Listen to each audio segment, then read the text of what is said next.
Ito naman, GPS, JRC GPS namin.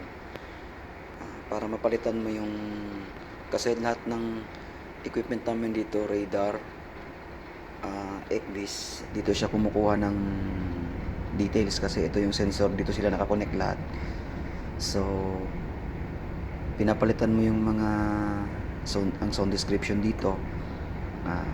Ang paraan ng pagpalit is i-press mo yung menu. Ito, menu.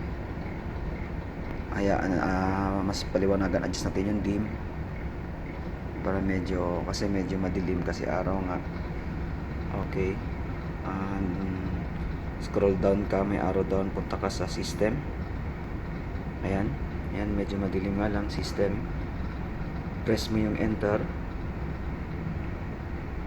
Ayan, time difference, so, makikita nyo +9 kami kasi nga dito pa kami sa may bandang Japan at saka Korea.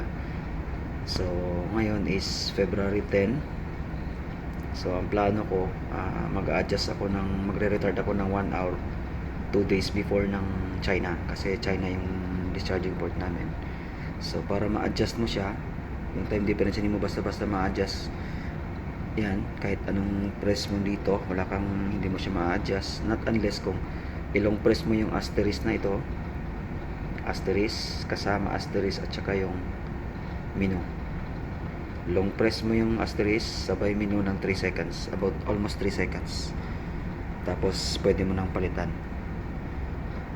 Okay, GPS JRC out.